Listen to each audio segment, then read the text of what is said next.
Hey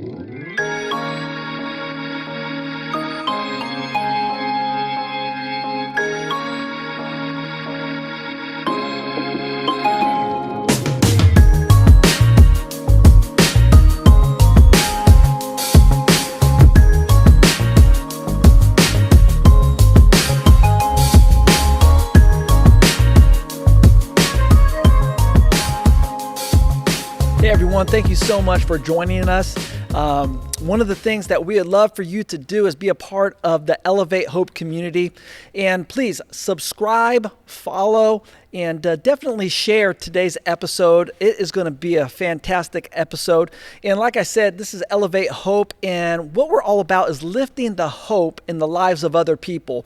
And so as you share this episode today, hey, send it to somebody who just needs to be encouraged. They need to be inspired. They need just a touch of God in their life. And we really believe that after they hear our episodes, that there is going to be a great sense of faith that rises up. And so, hey, glad you're a part of today. We're looking forward to things that are going to be taking place in today's conversation. Hey, we got a great guest today, and we have Ed Delfin. He is our pastor, campus pastor over at Aptos. And man, there's been crazy things. And let me tell you, Pastor Ed, when you stepped in, there were some great challenges. There wasn't a lot of people at the church. There was a lot of leadership that needed to be developed, but man, it is night and day, and you have done a phenomenal job of taking everything. And I know you were working with Pastor Bill, and Pastor Bill just did a great job of setting it up, and you stepped in, and it's taking off. And Andrew and I were talking a little bit earlier, because you led worship there. Yeah. And how many people were there at the beginning stage? Yeah, there's maybe about 15 people. There's about 15 people. And yeah. And so, and now it's growing. And it's a tribute to your leadership. And we're excited. Tell us a little bit of what's happened over at the Aptos campus, New Hope. Yeah, so first of all, man, I want to definitely give credit to the folks that set this all up for us, right? So from Pastor Bill, like you mentioned, he's put in so much work. Pastor Scott Olson, that was a consistent leader there for 2 years, going through some challenging phases for sure. And then you had a group of folks and families that's been faithful in that community and in that church. Yeah. And so we've been kind of lucky to reap the benefits of everybody else's hard work ahead of us. But yeah, it's been growing. The church has been growing. I think not just like in numbers, and I don't want to be a number person all the time, but if it represents people listening, hearing God's word, then I'm all about it. And we shared this a little bit. I mean, for the first time since, I don't know how long it's been, for Easter service, there's close to a little over 120 people last week. Yeah. So that's awesome. It's awesome. It's not always like that, but we had a wonderful time, and so cool. Nothing else makes me feel happy than watching folks that's been laboring at that church and been putting in work, and just good folks that are faithful in ministry, to see a little bit of to reap the harvest, so to speak, and watch people come to the Lord, because that's been what they've been asking for. Yeah. So, just so humbled to be part of that. Man, we're privileged, awesome. man. We're excited that you're leading the charge. Yeah. You're doing a fantastic job. Hey, little side note is, one of the things we kind of all have in common is our shortness, number one. I think I might be the tallest person at this table. That doesn't happen, and I'm about 5'7", and so I'm in great company today. But something else we all have in common: we're hoopers. No way. I didn't know Andrew played hoops. I knew. That's how Chris and I actually met when I first started coming to church here. Really? Chris, he noticed something. I don't know if I was wearing a jersey or something, but he's like, "Oh, you play basketball? We need to go play one-on-one." And we had a church team, and we did pretty good. Yeah, we did. But we're hoopers. But you know what? There should be, and I think there was at one time a 5'6" and under league. You know what it was. But I think we should start that league. And the position, you had some funny everyone's. Yeah, he was asking me what position he think I'd run, and I'm 5'4", and I'm like, I think it'd be a good stretch 5. No, that's what I think I texted you earlier, right? I want to be a power forward. That's the dream, right? Can I play the Hakeem role? Is that cool? I just post you up. Yeah, exactly. And then definitely bringing the rims down to about 7 foot. I still couldn't dunk. I'll be touching net. I just want to touch board when I do a layup. I want to know how that feels. Just slap board. Yeah, Bam! slap board. There you go. But all of us are dads. We should start this. Our kids would be proud of us later on down the road. But here's the deal: the stadium, just everything about it. It just from fans to concessions. Everybody's 5'7" and under. We just can't limit it to the players. Just whoever, just everybody. The commissioner would be at least 5'4". Oh yeah, definitely. I mean, the guy selling popcorn's got to be like a horse jockey or something, like at least 5 foot. Like, if you're selling concessions, you can't be taller than the players. Oh, that's right. So we'll get that started. I'm in.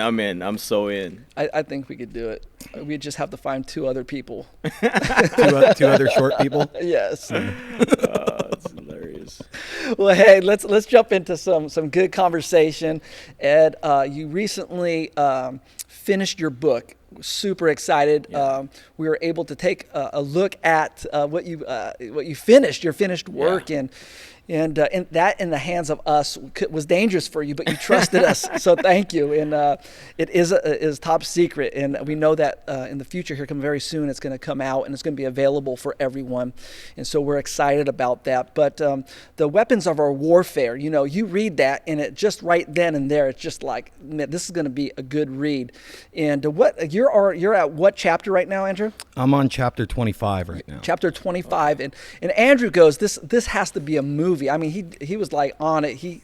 I think you want to produce it, maybe. Yeah, exactly. But he was on it, and let me tell you, the level of excitement that is just in that read, it's good. And so, one of the questions I had to start this off, and then Andrew has some good questions that are going to kind of move us through. And but even more than that, you stopping us and saying, and you jump in, stop us wherever, because who cares about our questions? Everybody wants to definitely hear about the charge behind all this. But tell us, what brought you to write a book? That's huge. There's, how many pages is the book? It's quite a few. It's a lot. And by the way, by this time, I'm tired of reading it myself. So I'm ready for it to to go out and be alive. So, but it's a lot of pages. I mean, depending on the formatting and stuff, it's over 300 something pages. Yeah. But it's fire. It's like, it's good all the way through. Yeah. So what brought you to the point of saying, I'm going to write this book, and tell us a little bit about that, and then we'll jump into some other questions. Sure. So, I mean, the way it started is that I had a law school professor. At that time, I was taking some classes over in Lincoln Law School in San Jose. And he goes on a ride along, right? Hey, can I check it out? I'll go on a ride along with you. Mm-hmm. And in the course of the ride along, he's asking questions and stories and all this stuff. And at that time, I've already done the narcotics thing. I was a narc for 5 years and doing this crazy investigations and stuff. And I was just kind of telling some of the stuff that's happening. Mm-hmm. And he's like, man, I hope you're writing some of this stuff down so you don't forget, right? When you get older, you're going to regret it if you forget half of these stories and the details of it. And it honestly started out being that. It was like just a journal? Like a journal. Uh-huh. Let me just write stuff down. And he was on it. And this same professor, by the way, named Bill Purdy, he ends up editing this book and working with me on this book. Wow. So he came in, on the ride along really to just pick my brains and ask for some, he's writing, he's got like 5 books in the works and is trying to do this thing. So he had some technical questions, and it kind of just prompted me, hey, listen, maybe I did witness and encounter incredible things, and it needs to be written down somewhere. And from there, it just kind of grew, and the more you think about it, like really, kind of my principle is that if you take everybody's life, there is really a book out of it, right? Yeah. And for me, I met so many people with incredible stories, and I felt like I was obligated to almost document it. So I know it's kind of loosely based around my life, but what you've probably seen is it features other people more than me that I encountered, and I want to highlight those stories, and I feel like if nobody does, like sometimes their stories kind of just fade out and in the mist, and we don't ever hear about it. Yeah. So that's kind of how it got started. And I talked about the pastor side of it, but what other hat do you wear? That's probably. Oh, sure. So just a little bit of background, and it's covered in in the book a little bit. But just as a background, personal background, so I was born in Philippines, moved over to the U.S. When I was 12. And so the book covers that a little bit. So again, loosely based around my life. I don't want it to be like, a biography or anything, but it's loosely based around that. And moving into a town like Watsonville, right? And it's a great town and all that stuff. But what people don't see is that it's a violent town, right? Between here, Salinas, Gilroy, like all these areas, there's some tragedies that happen on a daily basis. Yeah. And so I grew up under that environment where I'm, fighting gang members on my way to school, fighting gang members on the way back, getting robbed all the time.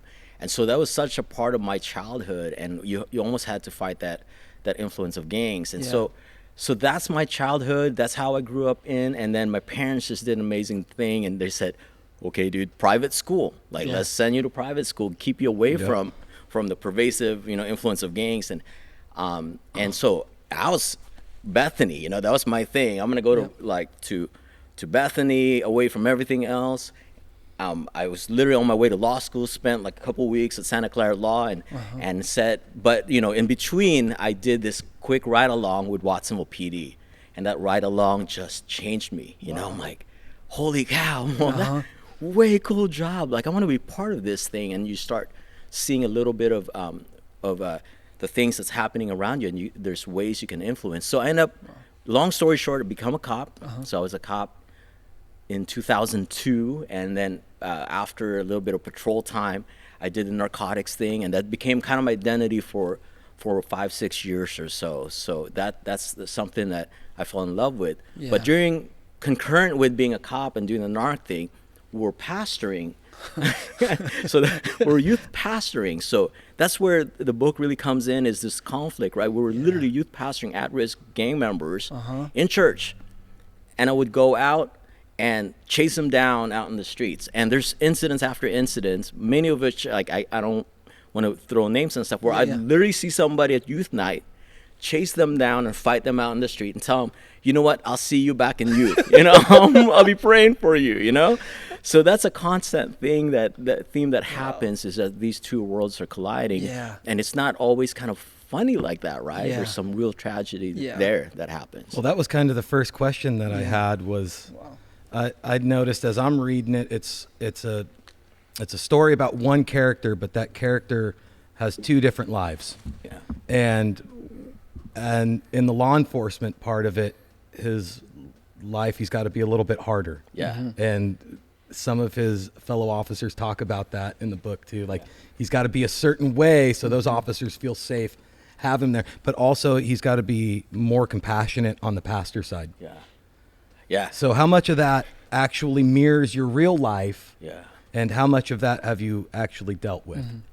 Such a great question. And so when you get towards the end of the book, it actually kind of synthesizes it with a term, right? Like, so the way I put it is that there's this two lives, right? One is being a wolf, so to speak, where you're trying to hunt other wolves and you're trying to protect the sheep by hunting other wolves. But the other side of my life has been this shepherd. Yeah. Right. It's such a different, just a different connotation and different concept. The Lord is our shepherd, right? Yeah. But and when we think of it, it's caring, it's nurturing.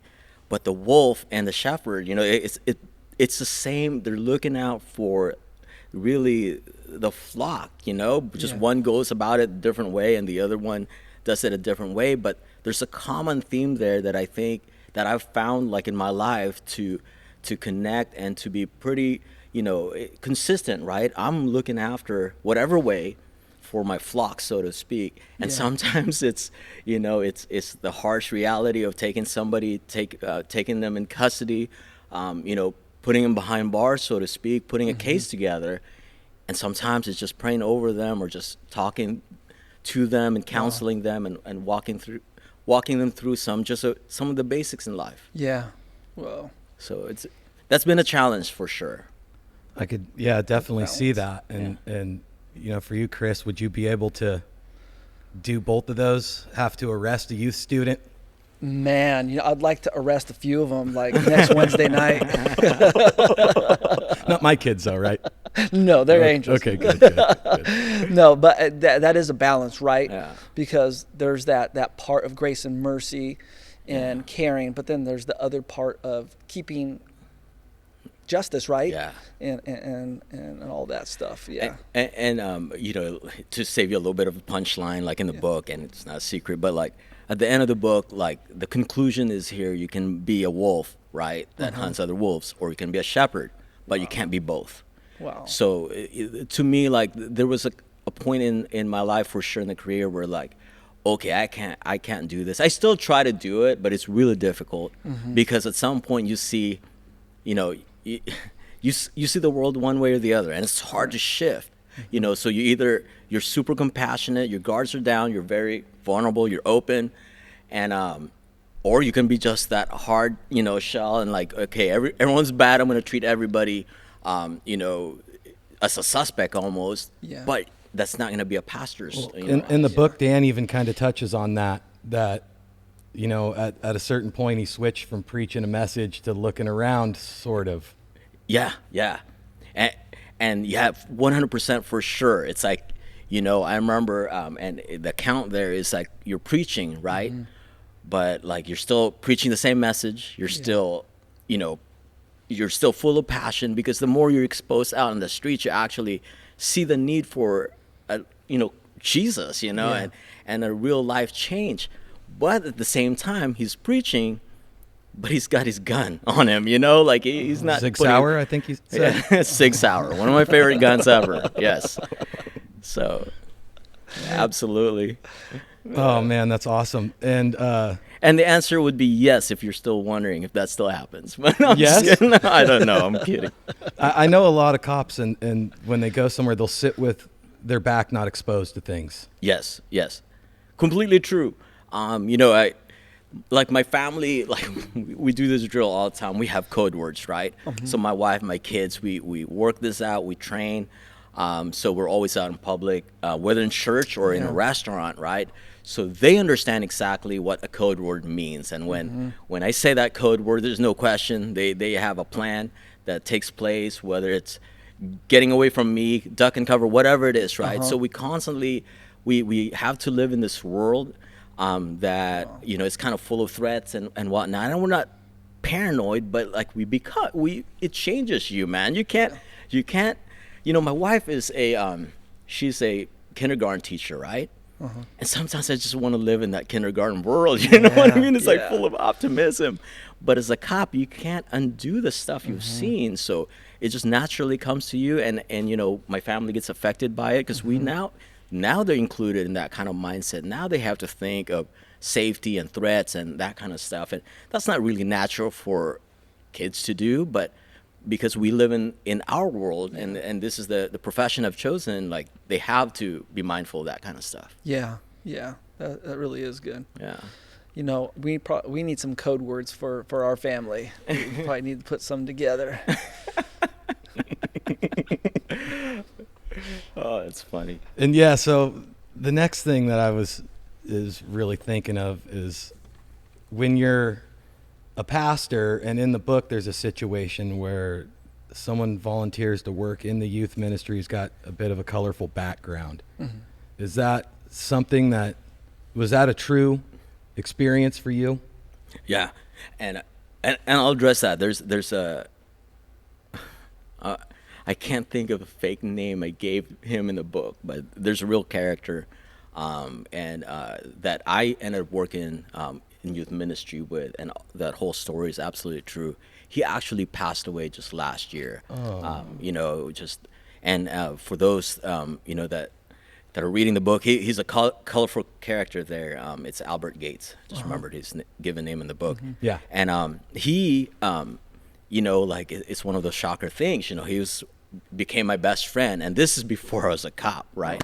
And then you become a cop, and then this is your best friend who's having a hard time with heroin addiction. He was in Teen Challenge, Teen right? Challenge, right? Teen Challenge. And then as ministers, right? I love Teen Challenge. My dad loves Teen Challenge. We ministered in Teen Challenge, and And here we are, we're youth pastoring together. We're looking out for young people. And then I find out later that he was a cop killer. Wow. I'm like, how does this even work? So in real life, you found that out after you guys have already become friends and partners in ministry. Wow. Yes. So that's something that we find later. And as you're going into a profession, right, you're going, dude, this dude is like the most hated type of person in this profession, and so there was, like you always wonder, how is that going to affect your relationship in the future and whatnot.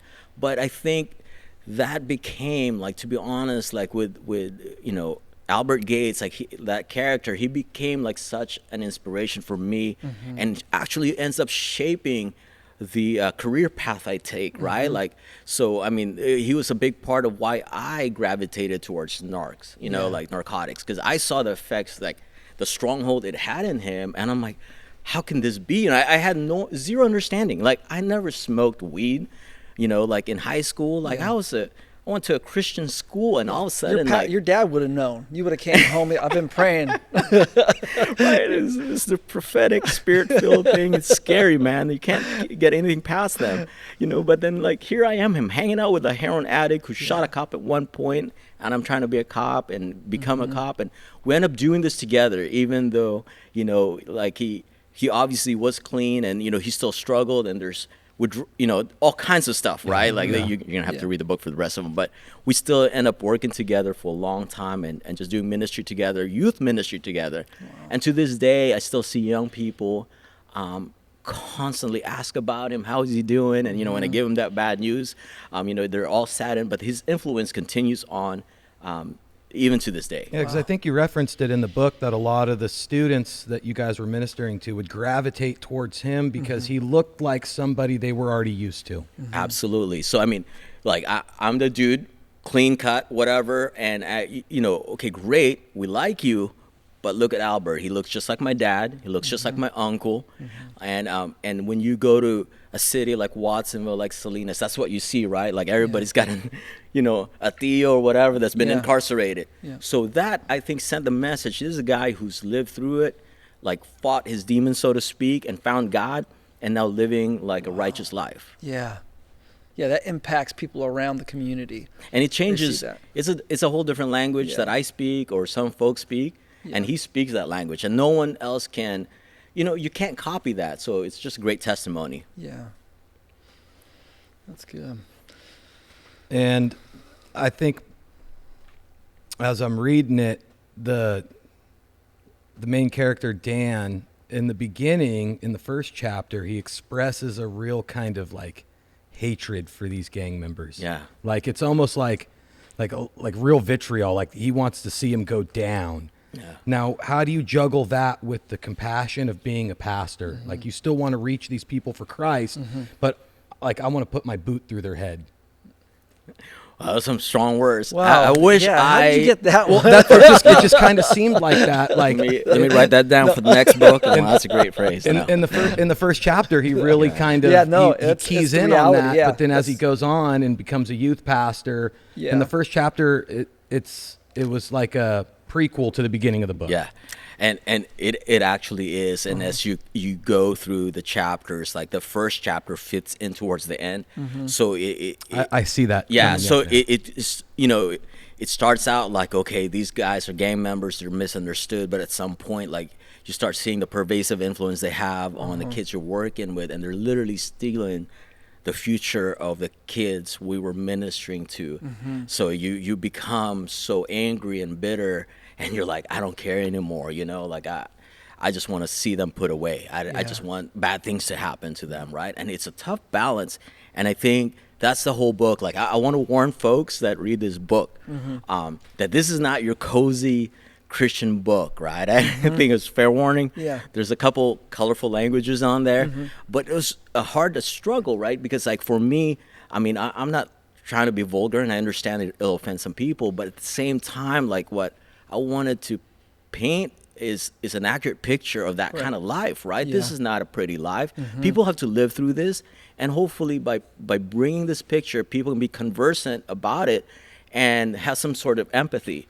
But yeah, towards the end, you see the character Dan is just kind of losing his faith and his hope, And at that point, now, are you just trying to change people's life, or do you just want to be vengeful?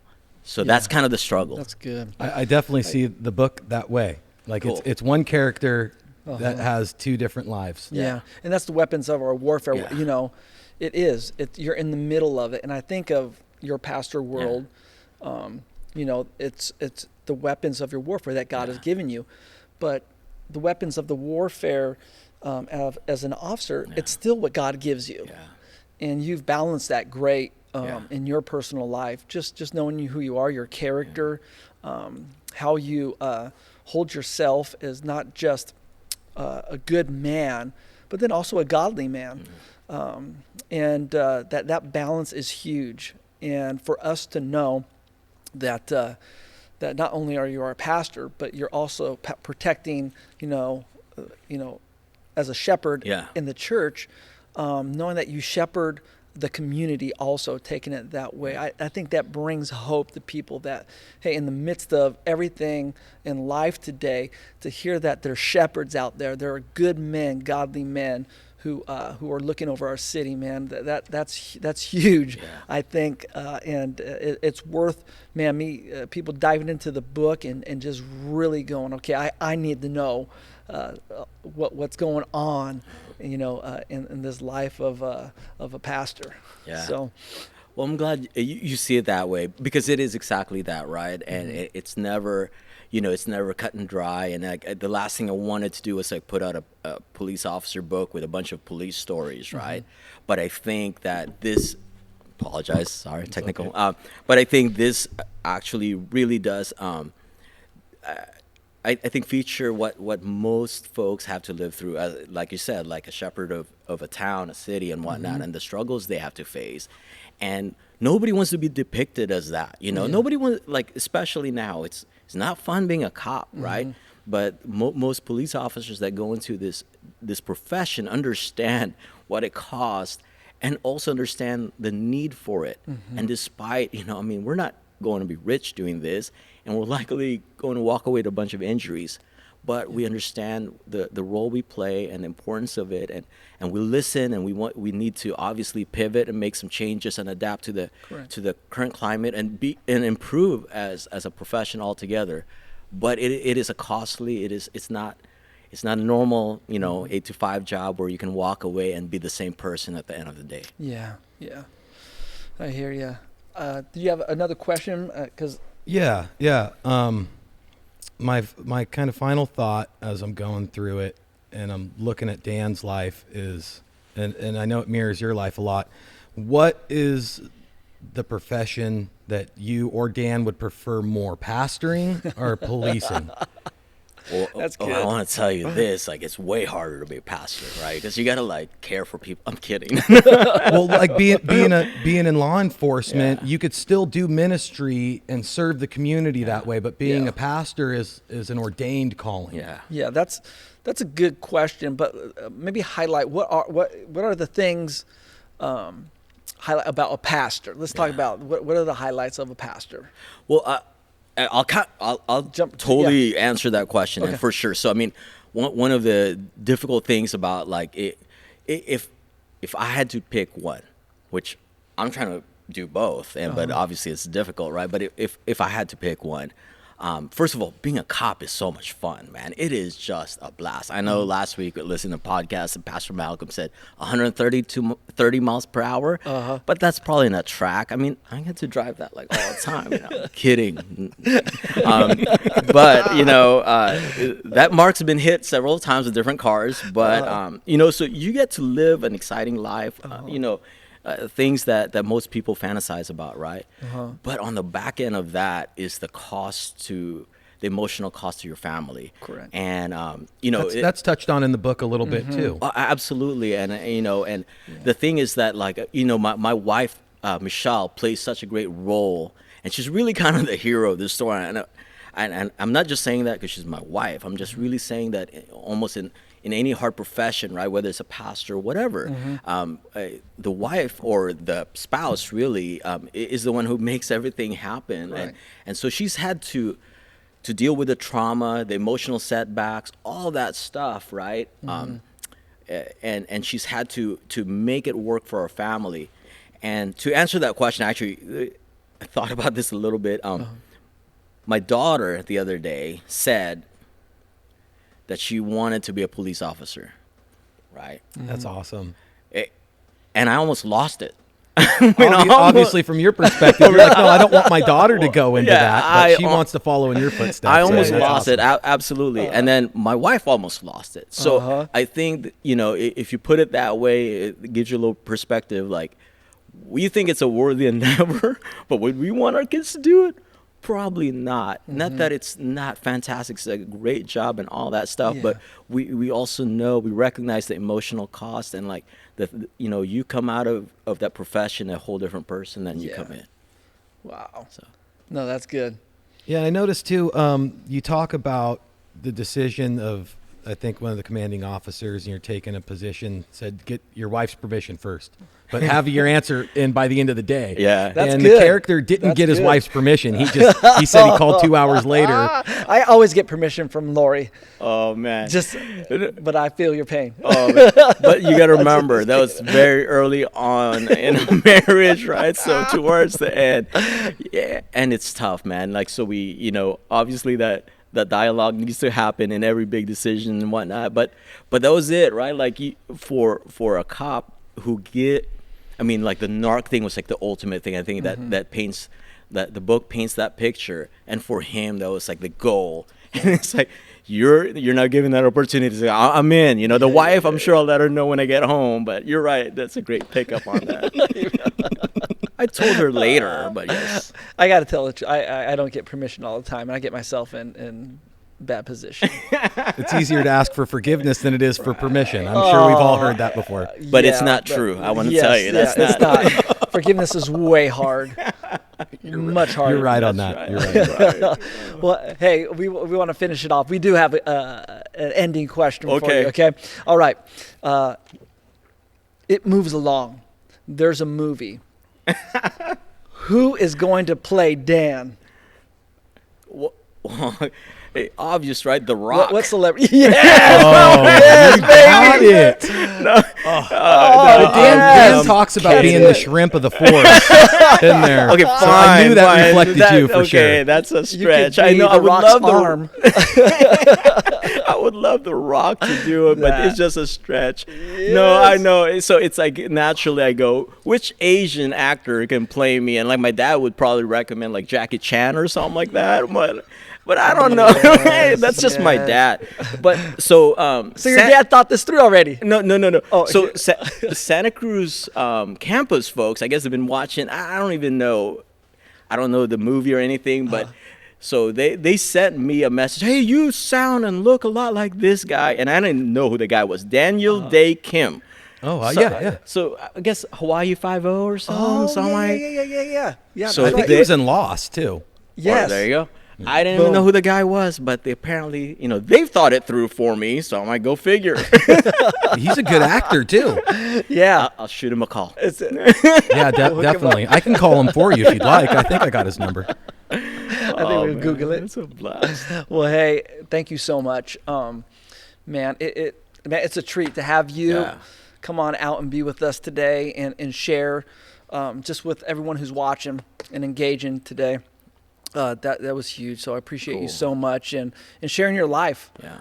There's so many life lessons that you don't have to be a pastor. You don't have to be an officer. There's so many life lessons in there that it doesn't matter what age you are, or your background. There's going to be some life lessons that people are going to walk away with. So tell us how long do we have to wait? What's in the making?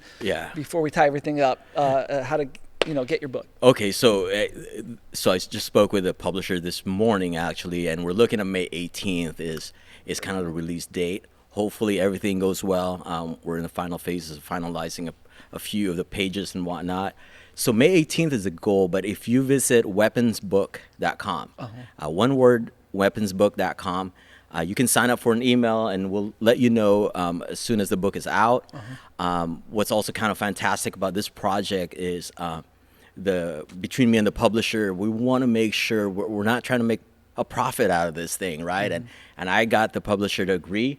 So what we're doing is we're donating all the proceeds of the book, every nickel and dime, to International Justice Mission. Cool. And IGM is an organization. So about 3-4 years ago, I actually was working a lot of human trafficking cases. That was one of my assignments. And International Justice Mission has been one of the organizations that I've just feel like they're doing an effective job combating human trafficking around the world, and I think it's a worthy cause. Yeah. So if you do order a book, 100% of the proceeds will go towards International Justice Mission. So even if you're just going to use it as, I don't know, like to, as a coaster or something, like given to a good cause. So again, weaponsbook.com, May 18th is when we want to release it, and 100% of the profits is going towards IGM. Okay. And we were lucky enough to get a copy from you so we can prepare for this, but it is a phenomenal book. It's a hardcore cop drama, and it captures you right from the beginning. Yeah. Red Bull Day, and it's Red Bull Day right off the bat. In it. That's what I like. It was just right off the bat. Yeah. And you're just right in it. So well done. Yeah. Great. Well, thank you guys. Thank you for the opportunity to just even talk about it. Hey, everybody. Thank you for watching today and engaging.